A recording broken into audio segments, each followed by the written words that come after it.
So guys, happy rainy day বলা যেতেই পারে, কারণ আমি কলকাতা থেকে এসেছি। কলকাতায় একরকম বৃষ্টি দেখেছি আর এখানে একরকম বৃষ্টি। সো বৃষ্টি উইথ সমুদ্র, ওয়াও কম্বিনেশন, যেটা সবাই উপভোগ করছে। বাট এখানে কাউকে এখন নামতে দেবে না, যেটা সবাই জানি আমরা, কারণ জল অনেক কাছাকাছি চলে এসছে, যেই কারণে সমুদ্রে নামতে দেবে না।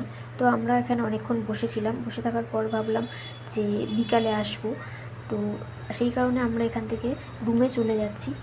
তো রুমে গিয়ে আমরা দেখব যে কখন বৃষ্টিটা থামে, আবার আমরা কখন সমুদ্রে আসবো, এসে স্নান করব। তো এটা দেখতে দেখতেই যাচ্ছি। তো দেখলাম অনেকেই এখানে রয়েছে যারা ছাতা নিয়ে সমুদ্রের কাছে এসছে, সমুদ্র দেখছে, স্নান করবে বলে দাঁড়িয়ে আছে। অনেকে ছাতা নিয়ে আসেনি, জাস্ট তারা আমার মতন ভিজছে। তো আমরা সেই ভিজতে ভিজতেই চলে গেলাম রুমে। তো তারপর দেখলাম যে বৃষ্টিটা একটু একটু কমছে। তো আমরা আবার চেঞ্জ করে বিকালে এলাম, এসে দেখছি আরেক রকম পরিবেশ।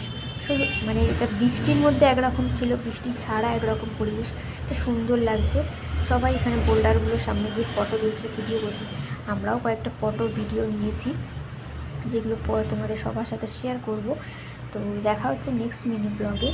Thank you. ভিডিওটা কেমন লাগলো সবাই